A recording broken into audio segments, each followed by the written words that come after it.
Hello everyone, start करते हैं एक new topic that is consumers equilibrium. हम इस टॉपिक में क्या पढ़ेंगे, पहले इसके बारे में डिस्कस करते हैं। देखिए, कंज्यूमर्स इक्विलिब्रियम दो वर्ड से मिलके बना है, consumer and equilibrium.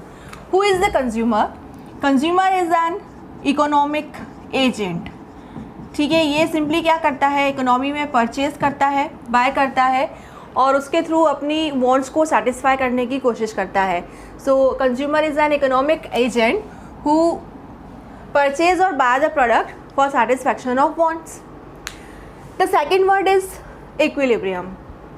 What is the meaning of equilibrium? Equilibrium is a stage where consumer get maximum satisfaction. It is a stage where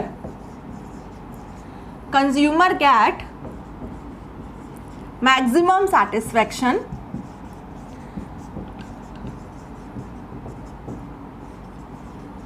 with his income, with his given income. ठीक है, ये वो stage होती है जहाँ पर consumer को क्या मिलता है, अपनी की हुई परचेज से मैक्सिमम सेटिस्फैक्शन मिलता है। और जब कोई भी कंज्यूमर मैक्सिमम सेटिस्फैक्शन की स्टेज में होता है तो वो वहाँ से कभी भी मूव करना नहीं चाहेगा, कभी भी चेंज करना नहीं चाहेगा अपनी सिचुएशन को। So it's a stage where consumer get maximum satisfaction with his given income and having no tendency to make any change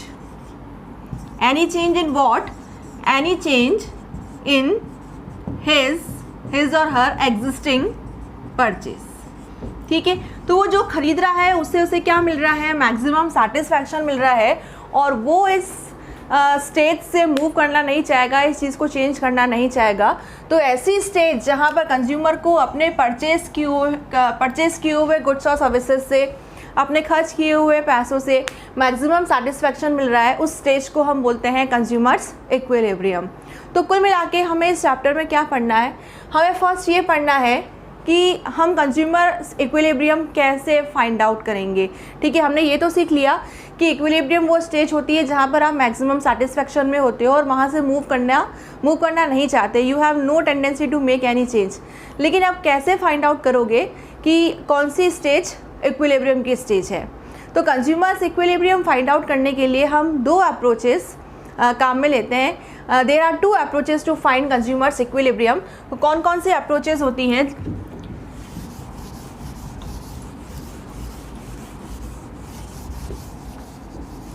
The first approach is called utility analysis, जिसको हम बोलते हैं कार्डिनल अप्रोच।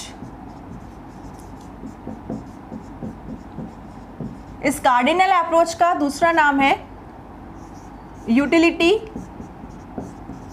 एनालिसिस। और ये approach किसने दी है? This approach is given by Alfred Marshall. ठीक है, ये मार्शल की अप्रोच है। This approach is given by Alfred Marshall.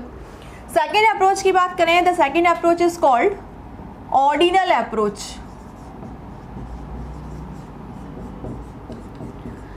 Ordinal approach का दूसरा नाम है indifference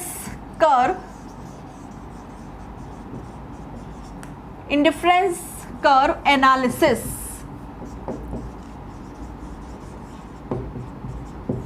And this approach given by Hicks and Allen।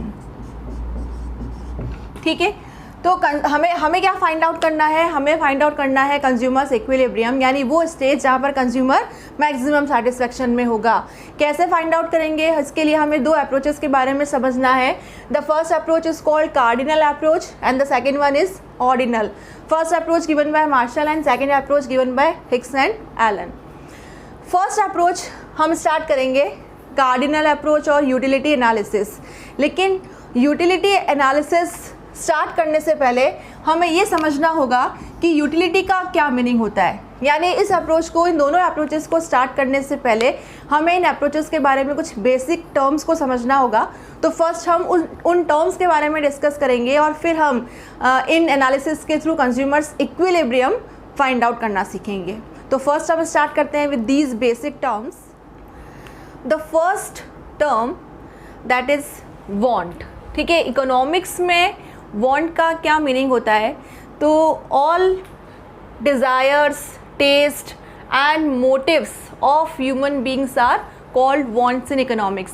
Simply हम ये बोलें कि हम जितनी भी इकोनॉमिक एक्टिविटीज़ करते हैं, चाहे हम प्रोडक्शन करते हैं, हम कंजम्पशन करते हैं, हम डिस्ट्रीब्यूशन करते हैं, हम अर्निंग करते हैं, all these are economic activities. हमें सारी इकोनॉमिक एक्टिविटीज़ क्यों करते हैं?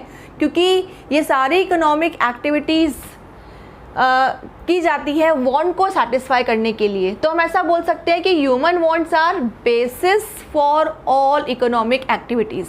अगर ये वांट्स ही नहीं होती तो हम कोई इकोनॉमिक एक्टिविटी नहीं करते। अगर हमारी खाने की इच्छा नहीं होती तो हम खाना नहीं बनाते, उसके लिए हम अर्न नहीं करते, प्रोडक्शन नहीं होता। तो सारी की सारी इकोनॉमिक एक्टिविटीज़ किस पर डिपेंडेंट हैं? वांट्स पर डिपेंडेंट है। So all kinds of desires and taste and motives of human beings are called want in economics. तो यहाँ पर मैंने कुछ वांट्स के कुछ फीचर्स लिखे हैं कि वांट की क्या क्या स्पेशलिटीज़ होती हैं या क्या क्या कैरेक्टरिस्टिक्स होते हैं। तो first one, wants are unlimited in nature. As you know that resources तो लिमिटेड होते हैं, लेकिन हमारी वांट्स क्या होती हैं? अनलिमिटेड। और वांट्स अनलिमिटेड होने के साथ साथ रिकरिंग इन नेचर भी होती है। रिकरिंग इन नेचर मीन्स एक बार अगर आपकी वांट सेटिस्फाई हो गई तो इसका मतलब ये नहीं है कि वो दोबारा जनरेट नहीं होगी। जैसे आपने गाड़ी में पेट्रोल डलवाया तो वो लाइफ टाइम के लिए नहीं है, या मोबाइल में रिचार्ज करवाया तो वो लाइफ टाइम के लिए नहीं है, ये क्या होंगी? वापस जनरेट होंगी। ठीक है, तो wants are unlimited in nature, wants are recurring in nature, wants have different intensity. Different intensity का मीनिंग ये होता है कि कुछ वांट्स ऐसी होती है जो अर्जेंट होती है, जिन्हें आपको ऑन द स्पॉट पूरा करना होता है, लेकिन कुछ वांट्स ऐसी होती है जिनको हम थोड़े टाइम के लिए पोस्टपोन कर सकते हैं। ठीक है, जैसे अगर कोई पर्सन बीमार हुआ है तो जो मेडिसिन है उसकी वांट क्या होगी? अर्जेंट होगी, जिसको आप पोस्टपोन नहीं कर सकते। लेकिन किसी पर्सन को आइसक्रीम खाने की इच्छा है तो हम इस वांट को थोड़े समय के लिए पोस्टपोन कर सकते हैं। They have different intensity. Then want are satiable. Wants को आप क्या कर सकते हो? पूरा कर सकते हो। ठीक है, हाँ, ये ज़रूरी है कि उसके लिए आपके पास में इनफ रिसोर्सेज होने चाहिए, लेकिन वांट्स को हम क्या कर सकते हैं? सेटिस्फाई कर सकते हैं। Then wants are competitive in nature. Competitive in nature means जैसे आपके पास में लिमिटेड रिसोर्स है और आपको बहुत सारी वांट्स को सेटिस्फाई करना है, तो वांट्स के बीच में एक तरह का कंपटीशन होता है कि किस वांट को पहले पूरा किया जाए। ठीक है, जैसे आपके पास में 1000 रुपीज़ है और आपको मोबाइल में भी रिचार्ज करवाना है और गाड़ी में भी पेट्रोल डलवाना है, आपको शॉपिंग भी करनी है, आपको फ्रेंड्स को पार्टी भी देनी है, तो ये सारी वांट्स क्या होंगी? कॉम्पिटिटिव होंगी।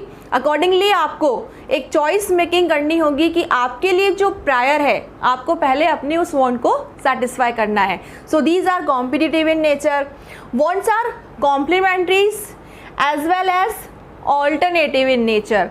कॉम्प्लीमेंट्रीज मीन्स जैसे आपने बाइक परचेज की है तो बाइक में जब तक आप पेट्रोल नहीं डलवाएंगे आपके गाड़ी चलाने की वांट सेटिस्फाई नहीं हो पाएगी। तो ये वांट्स क्या होती हैं?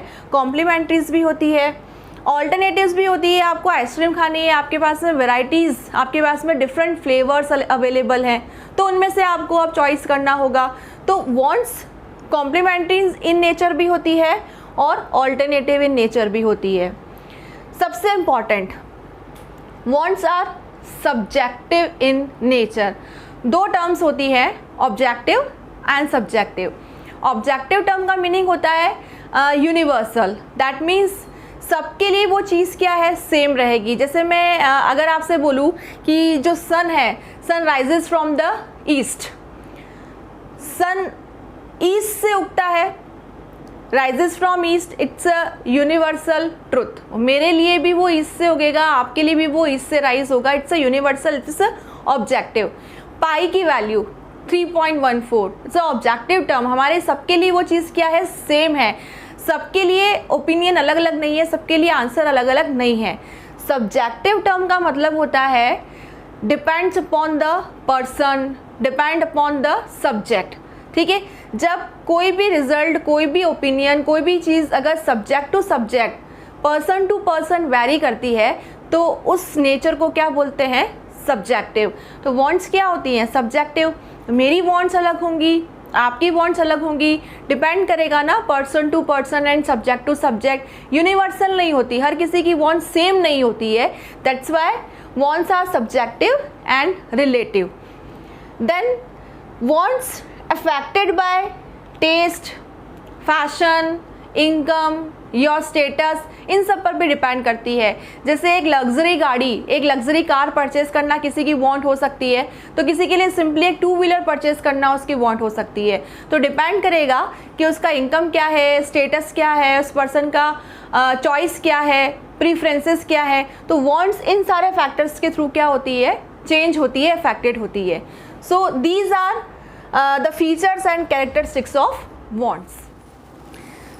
चलिए बात करते हैं वांट्स के टाइप्स के बारे में। Classification of wants, there are 3 types of wants, necessaries, comforts and luxuries, ठीक है।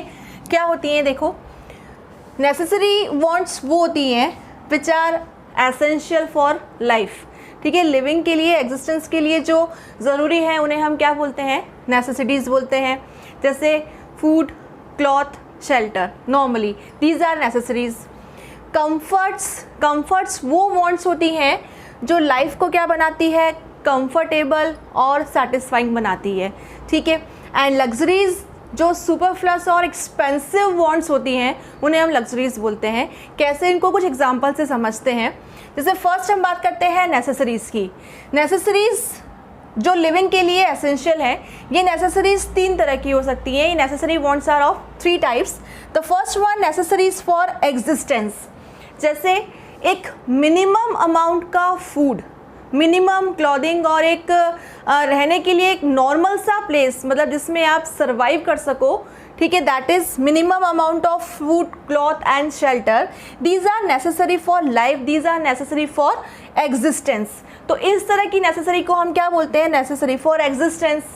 लेकिन अगर हम बोलें कि जो फूड है वो सर्वाइवल के लिए, एग्जिस्टेंस के लिए मिनिमम चाहिए, लेकिन अगर आप एक अच्छा नरिशिंग फूड खाते हैं, बैलेंस डाइट खाते हैं, आपके पास में पीने के लिए क्लीन वाटर है, आपके पास में प्रॉपर मेडिकल फैसिलिटीज़ है, आपके पास में कंफर्टेबल ड्वेलिंग है, ठीक है, तो ये सारी जो नेसेसिटीज़ हैं, these are called necessary for efficiency. ये नेसेसरीज़ क्या करती हैं, आपकी वर्क एफिशिएंसी को इंक्रीज़ करती हैं। तो आपके पास में प्रॉपर चीज़ें, these are minimum, these are adequate और प्रॉपर। तो इन वांट्स को हम क्या बोलते हैं, नेसेसरी फॉर एफिशिएंसी। लेकिन कुछ नेसेसरीज़ ऐसी होती हैं जो वास्तव में नेसेसिटीज़ नहीं होती हैं, लेकिन कभी कभी हैबिट्स की वजह से या सोशल कस्टम्स की वजह से वो चीज़ें हमारे लिए, वो वांट्स हमारे लिए ज़रूरी हो जाती हैं। तो ऐसी नेसेसरीज़ को हम क्या बोलते हैं, conventional necessaries. Conventional necessaries are those wants और those necessaries those are pressurised by habits और थ्रू सोशल कस्टम्स। जैसे मैं नॉर्मली बोलूँ कि मैरिड वुमेन के लिए बैंगल्स पहनना, ये न तो लाइफ के लिए, एग्जिस्टेंस के लिए नेसेसरी है और न ये कहीं पर वर्क एफिशिएंसी को इम्प्रूव करती है, लेकिन ये एक सोशल कस्टम है कि आपको बैंगल्स पहनना या चेन पहनना या और जो भी दूसरी चीज़ें हैं जो कस्टम से रिलेटेड हैं, ये ज़रूरी है पहनना। तो these are called conventional necessaries.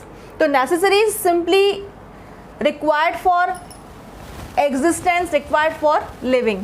लेकिन ऐसी वांट्स जो आपकी लाइफ को कंफर्टेबल बना देती है, जैसे अभी हमने एग्जांपल लिया कि minimum food for survival, this is necessary for existence, लेकिन आप नरिशिंग फूड खा रहे हो, this is necessary for efficiency. लेकिन आपको अब टेस्टी फूड चाहिए, आपको सिर्फ दाल रोटी नहीं चाहिए, that's a balance diet, nourishing food नहीं, आपको अच्छा खाना चाहिए, टेस्टी खाना चाहिए।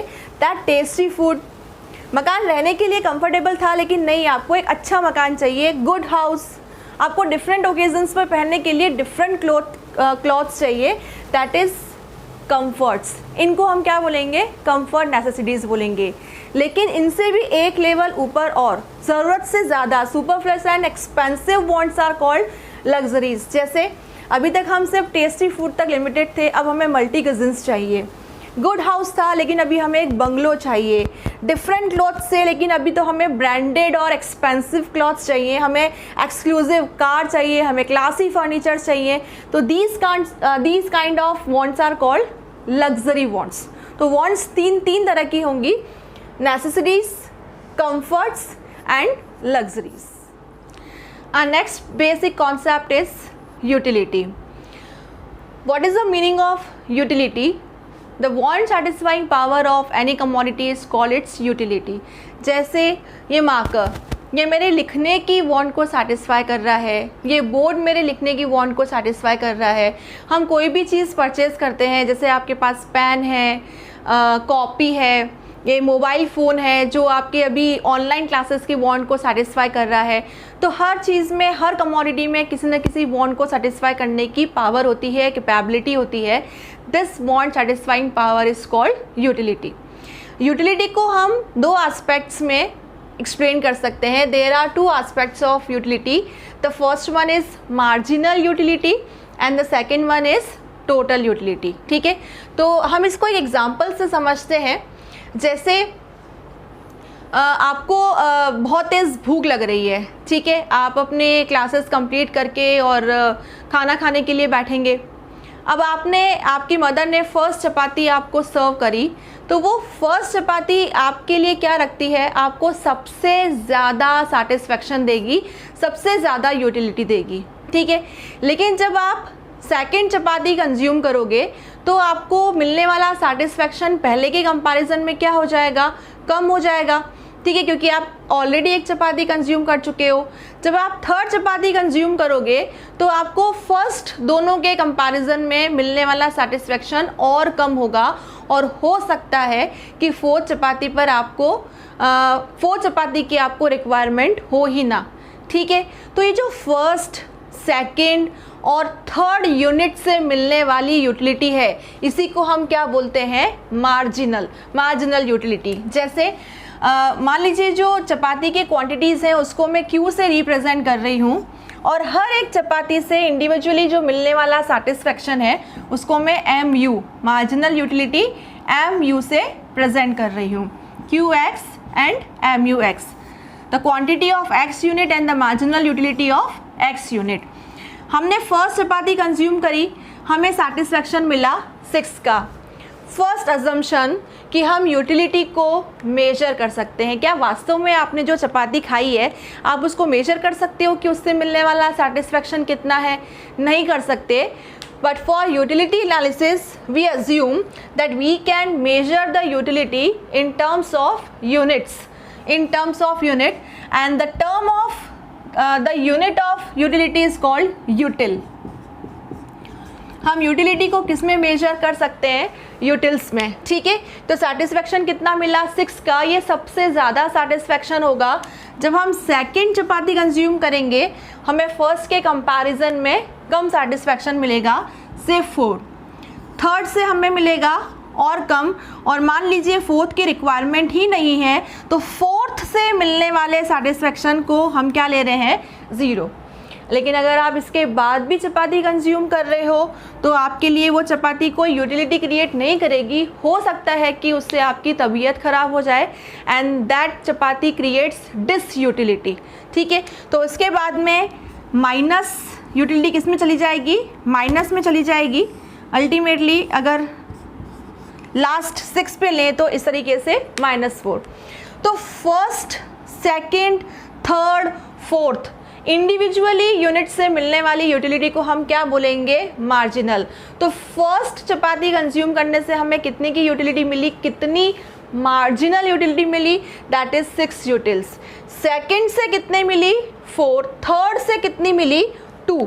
ठीक है, तो marginal utility simply the satisfaction the utility by a single unit.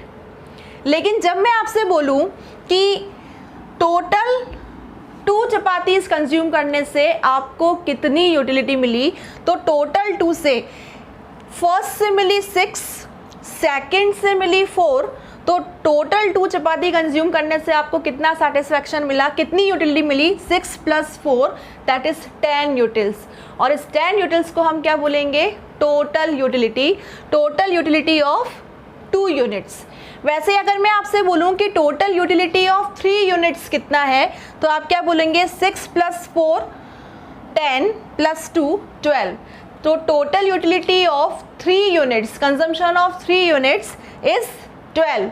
But what is the marginal utility of third commodity, third unit? The marginal utility of third unit is 2। ठीक है, तो मार्जिनल इंडिविजुअल फिगर शो करेगा और total utility entire satisfaction को show करेगी। ठीक है, तो टोटल यूटिलिटी अगर आपको इसी टेबल से टोटल यूटिलिटी निकालनी हो तो हम कैसे निकाल सकते हैं, क्वांटिटी मार्जिनल यूटिलिटी और इसी से हम टोटल यूटिलिटी निकालेंगे। तो सिंपली टोटल यूटिलिटी क्या है, मार्जिनल यूटिलिटी का समेशन है, टोटल है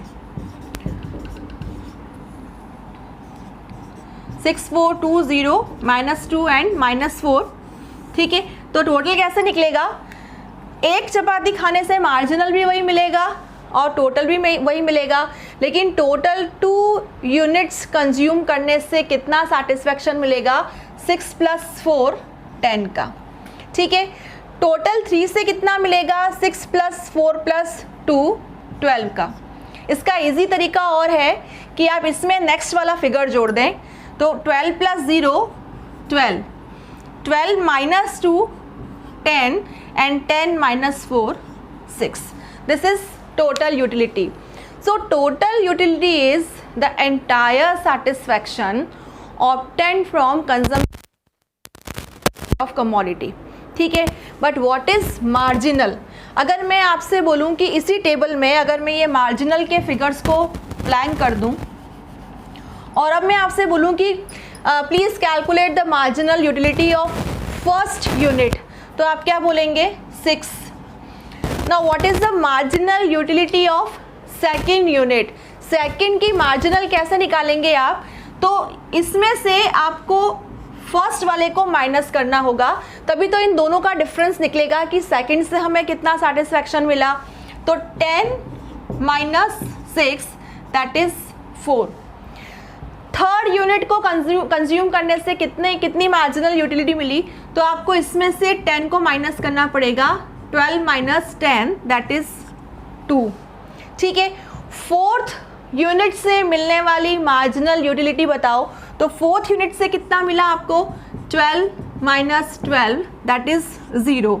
ठीक है, फिफ्थ यूनिट से कितना मिला, फिफ्थ यूनिट से 10 - 12 that is -2 and last 6 - 10 that is -4।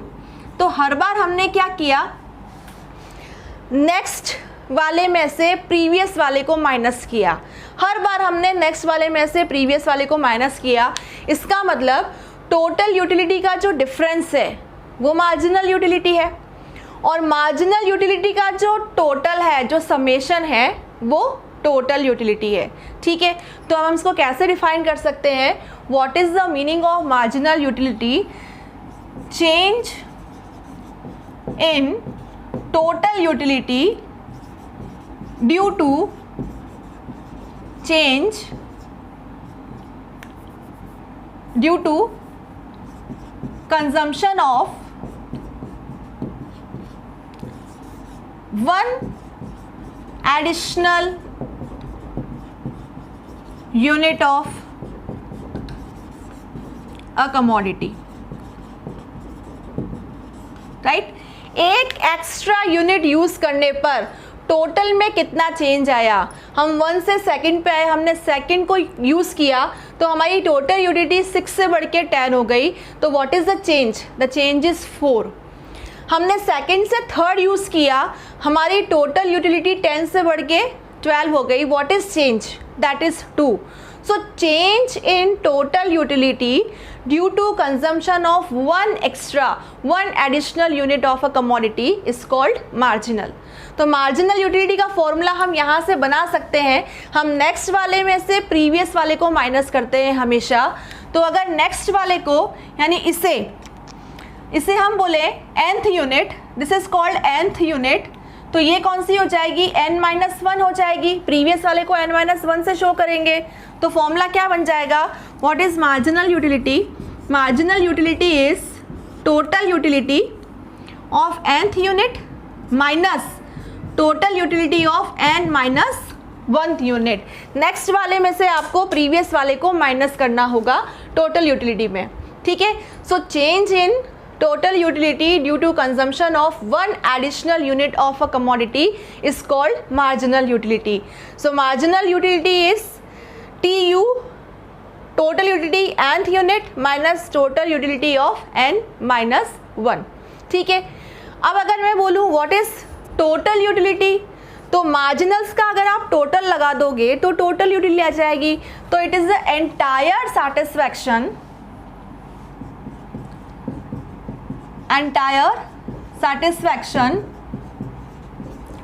obtained from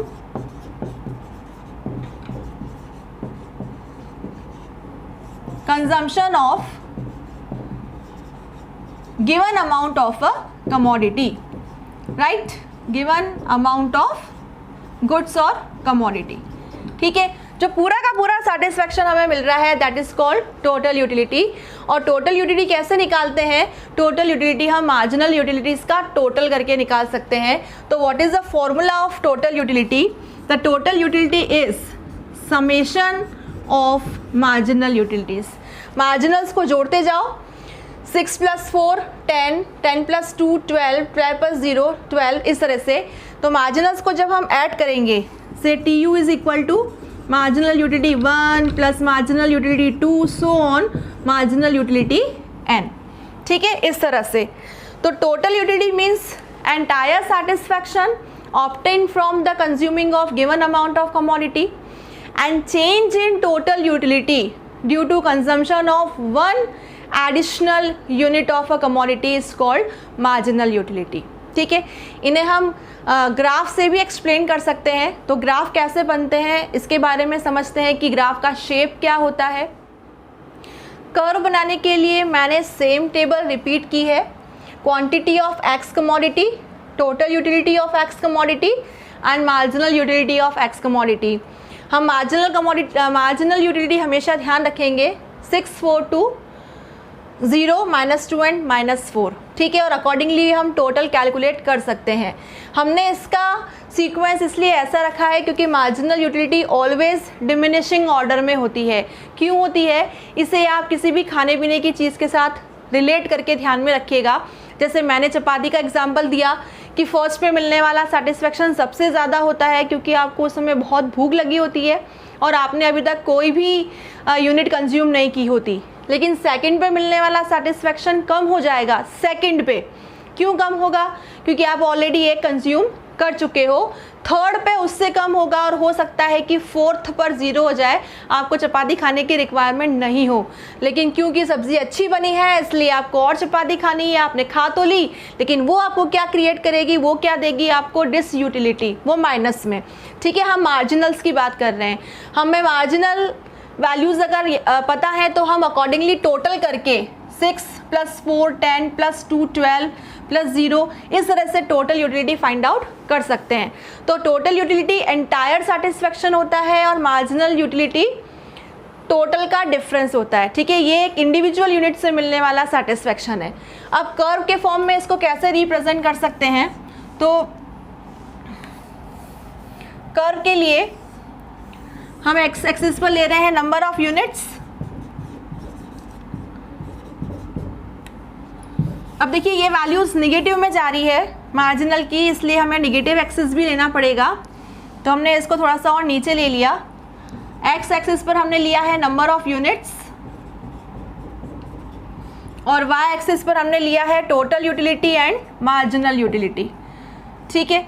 values लिखते हैं वाई एक्सिस, ये minus Y axis. Number of units 1 to 6 ले रहे हैं 0 से,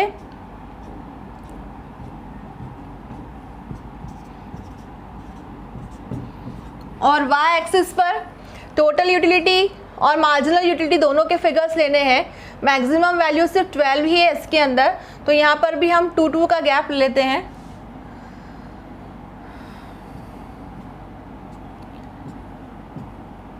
टू 4 6 8 10 एंड 12, और यहाँ पर -2 एंड -4। ठीक है, अब हम वैल्यूज़ को पुट करते हैं। सबसे पहले मैं TU को प्लॉट कर रही हूँ, उसके बाद मैं MU को प्लॉट करूँगी। तो TU when quantity is 1, TU is 6, 2 पर 10, 3 पर 12, 4 पर भी 12, 5 पर 10 एंड 6 पर 6। ठीक है, तो अब मैं अगर इसे मिलाती हूँ फ्री हैंड से, this is TU curve, this is total utility curve, and what is the shape of total utility curve? This is inverse U shape. ठीक है, अब मैं मार्जिनल यूटिलिटी का कर्व भी एक बार ड्रॉ कर लेती हूँ। तो मार्जिनल यूटिलिटी 1 पे 6 यहीं से स्टार्ट हो रही है, 2 पर 4, 3 पर 12, 3 पर 2, 4 पर 0, 5 पर -2 एंड 6 पर -4, इस तरह से। तो जब हम इसे मिलाएंगे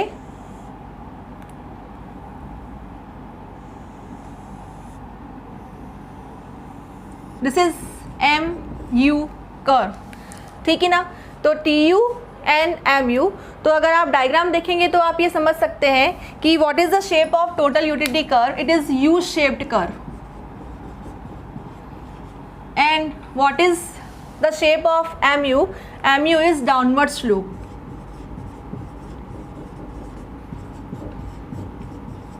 ठीक है, सबसे important this point,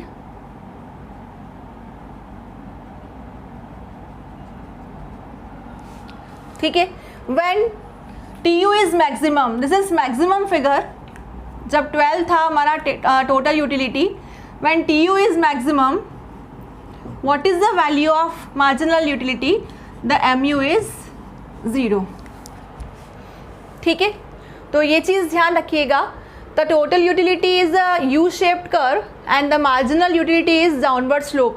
Why marginal utility is downward slope? Because we know that when we consume more and more units of a commodity, the marginal utility goes on diminishing. क्योंकि हमारी उस commodity को यूज़ करने की जो intensity है, जो desire है, जो इच्छा है, वो कम होती जाती है। इसलिए मार्जिनल यूटिलिटी कर्व का जो स्लोप होता है वो डाउनवर्ड स्लोप होता है। ठीक है, तो this is the concept of utility given by Marshall, and two concepts, two approaches, total utility and marginal utility.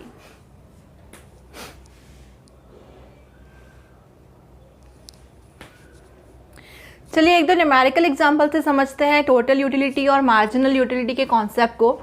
जो मैंने फर्स्ट एग्जांपल लिया है, इसमें टोटल यूटिलिटी गिवन है, आपको मार्जिनल यूटिलिटी फाइंड आउट करनी है।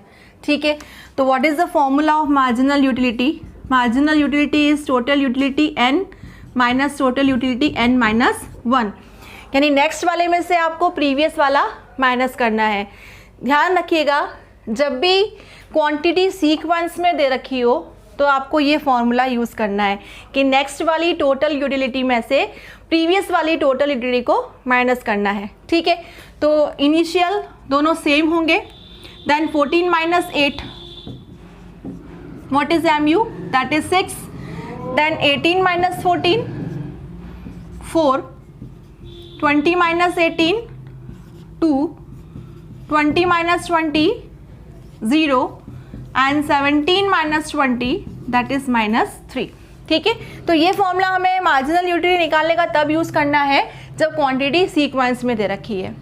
लेकिन मान लीजिए क्वांटिटी सीक्वेंस में नहीं दे रखी है, जैसे हमारा थर्ड एग्जांपल, हमें ये दे रखा है कि क्वांटिटी जब 2 है तब टोटल यूटिलिटी 12 है, और क्वांटिटी जब 4 है टोटल यूटिलिटी 6 है।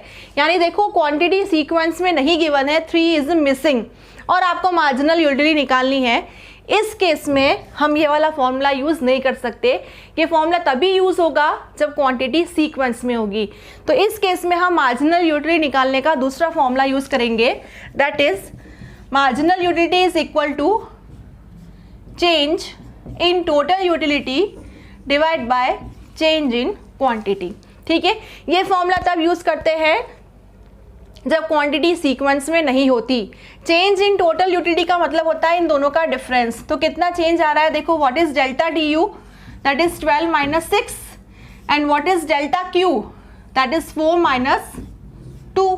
ठीक है, तो यूटिलिटी में चेंज कितना आया, 6 डिवाइड बाय 2, तो मार्जिनल यूटिलिटी इज 3। ठीक है, एमयू किस में आएगी, एमयू कितनी है, 3 यूटिल्स है। एक एग्जाम्पल और ले रखा है मैंने, इसमें मार्जिनल यूटिलिटी आपको गिवन है, आपको टोटल यूटिलिटी फाइंड आउट करनी है। तो टोटल यूटिलिटी सिंपली क्या होता है, what is T U, T U is equal to summation of M U. Marginal utility के समेशन को, टोटल को ही हम क्या बोलते हैं, टोटल यूटिलिटी। तो कैसे फाइंड आउट करेंगे, फर्स्ट वाली वैल्यू सेम होगी। नाउ 8 में हम 6 ऐड कर ले, 14 में 4 ऐड कर ले, 18 plus 2 20 plus 0 20, and 20 plus -2 that is 18। ठीक है, तो ये कुछ इलस्ट्रेशंस हैं जिनसे प्रैक्टिकली न्यूमेरिकली हम टोटल यूटिलिटी और मार्जिनल यूटिलिटी को फाइंड आउट कर सकते हैं।